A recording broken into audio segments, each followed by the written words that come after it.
And now chapter 15, Spontaneous Devotional Service.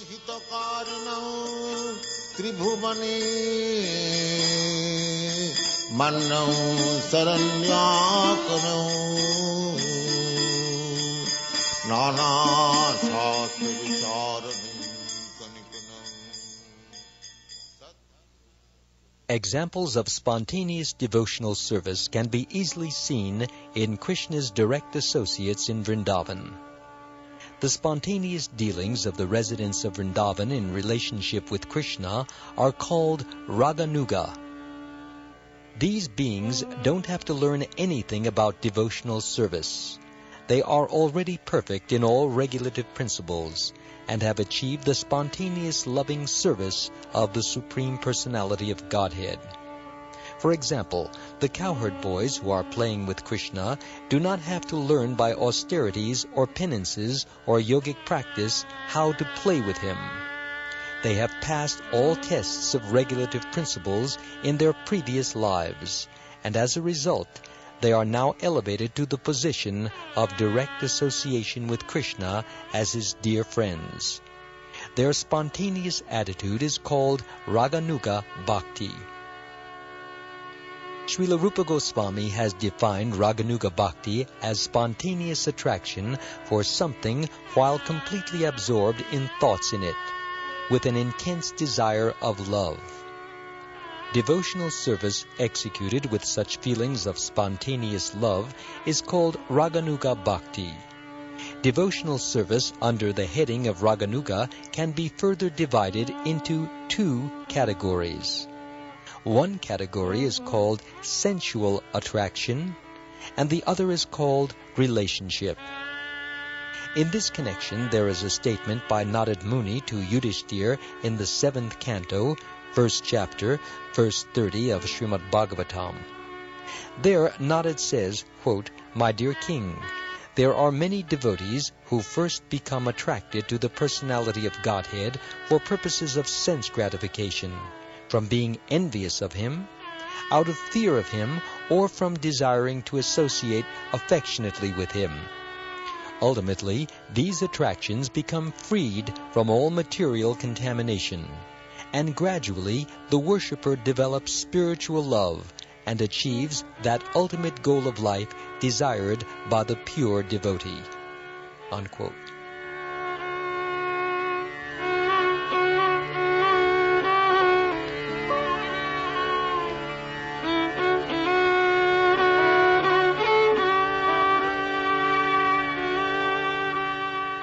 The gopis may be considered to be examples of spontaneous love in sensual attraction. The gopis are young girls, and Krishna is a young boy. Superficially, it seems that the gopis are attracted to Krishna on grounds of sex.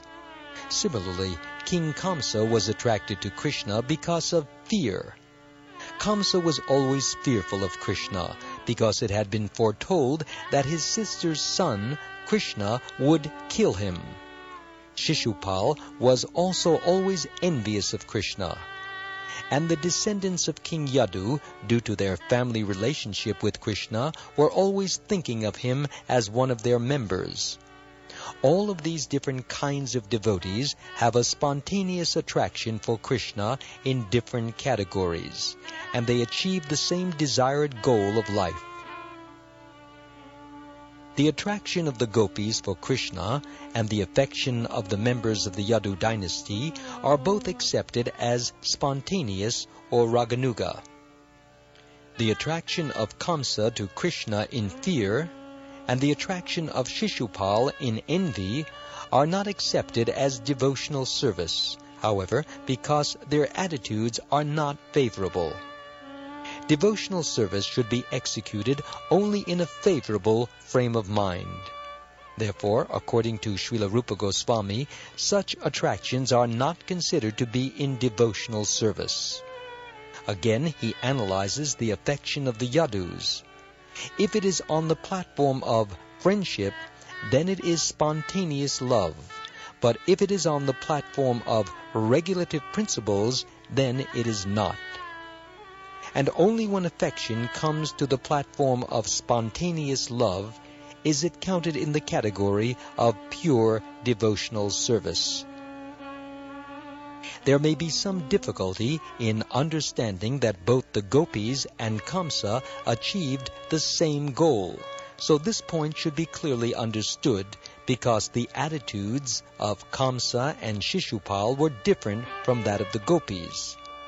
Although in all these cases the focus is on the Supreme Personality of Godhead, and all of the devotees are elevated to the spiritual world, there is still a distinction between these two classes of souls. In the first canto of Srimad Bhagavatam, it is said that the Absolute Truth is one, and that he is manifested as impersonal Brahman, Paramatma or Supersoul, and Bhagavan or the Supreme Personality of Godhead. Here is a spiritual distinction. Although Brahman, Paramatma, and Bhagavan are the same and one absolute truth, devotees like Kamsa or Shishupal could attain only to the Brahman effulgence. They could not have realization of Paramatma or Bhagavan. That is the distinction.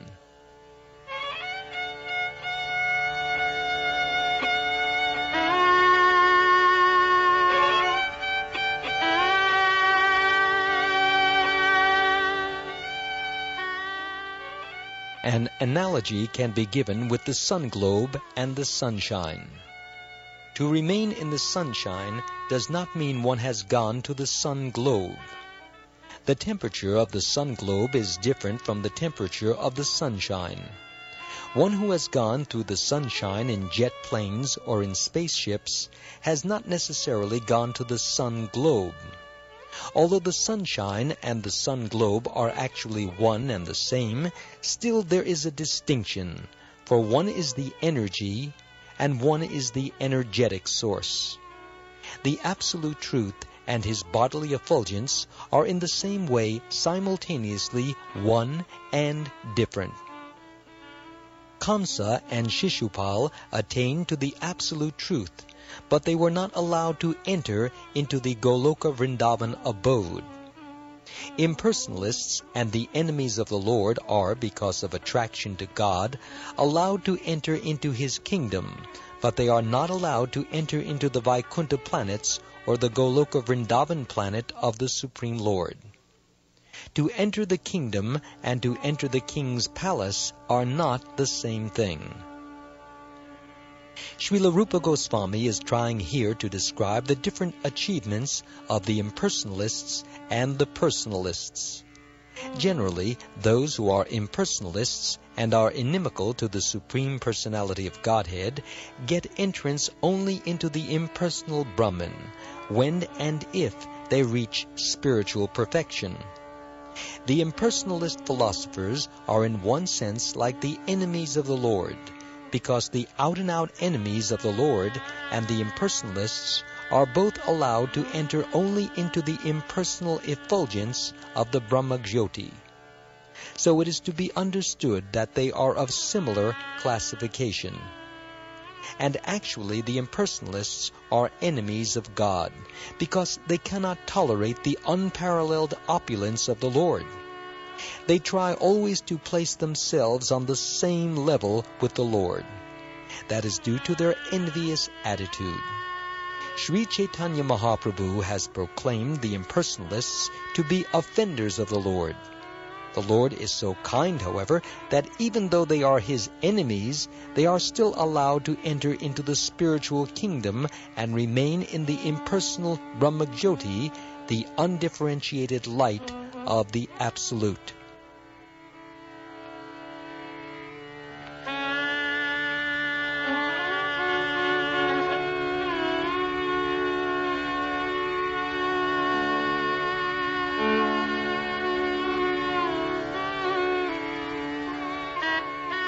Sometimes an impersonalist may gradually elevate himself to the personal conception of the Lord. Bhagavad Gita confirms this. Quote, "After many births and deaths, he who is actually in knowledge surrenders unto me." Unquote. By such surrender, an impersonalist can be elevated to the Vaikuntha Loka or spiritual planet, where, as a surrendered soul, he attains bodily features like those of the Lord. In the Brahmanda Purana, it is stated, quote, "Those who have achieved liberation from material contamination, and those who are demons and are killed by the Supreme Personality of Godhead, become absorbed in the Brahman concept of life and reside in the spiritual sky of the Brahmajyoti." Unquote. That spiritual sky is far beyond the material sky, and it is confirmed also in the Bhagavad Gita that beyond this material sky there is another eternal sky. The enemies and the impersonalists may be allowed to enter into this Brahman effulgence, but the devotees of Krishna are promoted all the way to the spiritual planets. Because the pure devotees have developed their spontaneous love for the Supreme Personality of Godhead, they are allowed to enter into the spiritual planets to enjoy spiritual bliss in association with the Supreme Personality of Godhead. In the 10th canto, 87th chapter, verse 23 of Srimad Bhagavatam, the Vedas personified address the Lord in this way, quote, "My dear Lord, yogis meditate upon your localized feature, and thus they achieve the spiritual perfection of being merged in the impersonal Brahmajyoti. Persons who treat you as an enemy achieve the same perfection without meditating. The gopis who are embraced by your serpentine hands and who have such lusty attitudes also achieve the same perfection. And as far as we are concerned, being different demigods in charge of the different parts of the Vedic knowledge, we are always following in the footsteps of the gopis. Thus we hope to attain the same perfection." Unquote.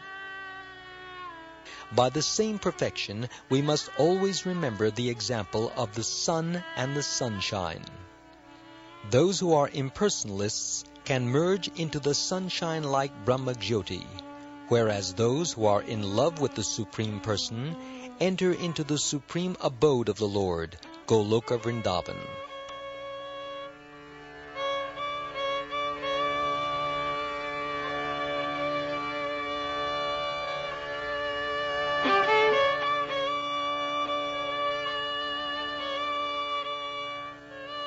The lusty attitude of the gopis does not refer to any sort of sex indulgence. Srila Rupa Goswami explains that this lusty desire refers to the devotee's particular attitude of association with Krishna. Every devotee in his perfectional stage has a spontaneous attraction to the Lord. This attraction is sometimes called the lusty desire of the devotee. The lust is the devotee's excessive desire to serve the Lord in a particular capacity.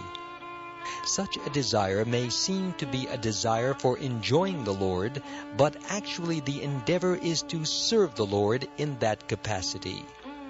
For example, a devotee may be desiring to associate with the personality of Godhead as his cowherd friend.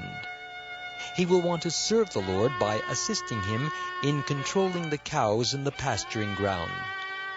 This may appear to be a desire to enjoy the company of the Lord, but actually it is spontaneous love, serving him by assisting in managing the transcendental cows.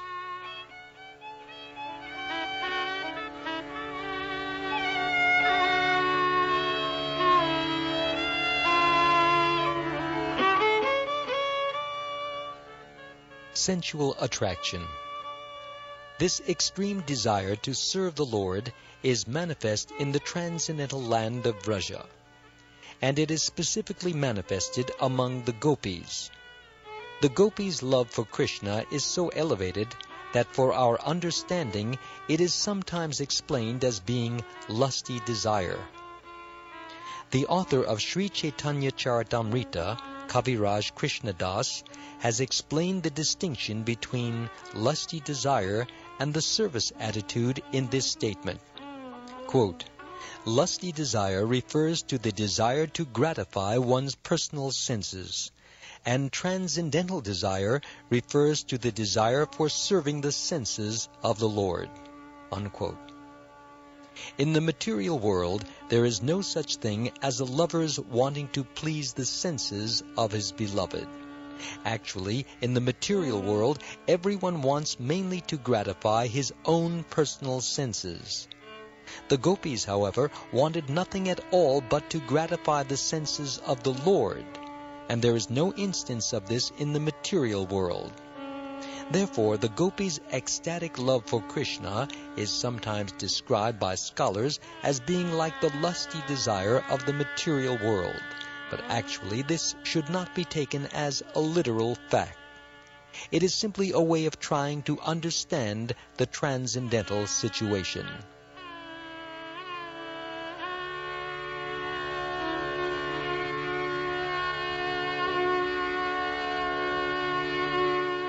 Great devotees up to the standard of Uddhava are very dear friends of the Lord, and they desire to follow in the footsteps of the gopis. So the gopis' love for Krishna is certainly not material lusty desire. Otherwise, how could Uddhava aspire to follow in their footsteps? Another instance is Lord Chaitanya himself. After accepting the sannyas order of life, he was very, very strict about avoiding association with women, but still he taught that there is no better method of worshipping Krishna than that conceived by the gopis. Thus the gopis' method of worshipping the Lord, as if impelled by lusty desire, was praised very highly even by Sri Chaitanya Mahaprabhu. This very fact means that although the attraction of the gopis for Krishna appears to be lusty, it is not in the least bit material. Unless one is fully situated in the transcendental position, the relationship of the gopis with Krishna is very difficult to understand. But because it appears to be just like ordinary dealings of young boys and girls, it is sometimes misinterpreted to be like the ordinary sex of this material world. Unfortunately, persons who cannot understand the transcendental nature of the love affairs of the gopis and Krishna take it for granted that Krishna's love affairs with the gopis are mundane transactions, and therefore they sometimes indulge in painting licentious pictures in some modernistic style. On the other hand, the lusty desire of Kubja is described by learned scholars as being almost lusty desire. Kubja was a hunchbacked woman who also wanted Krishna with a great ecstatic love. But her desire for Krishna was almost mundane, and so her love cannot be compared to the love of the gopis. Her loving affection for Krishna is called Kama Praya, or almost like the gopis' love for Krishna.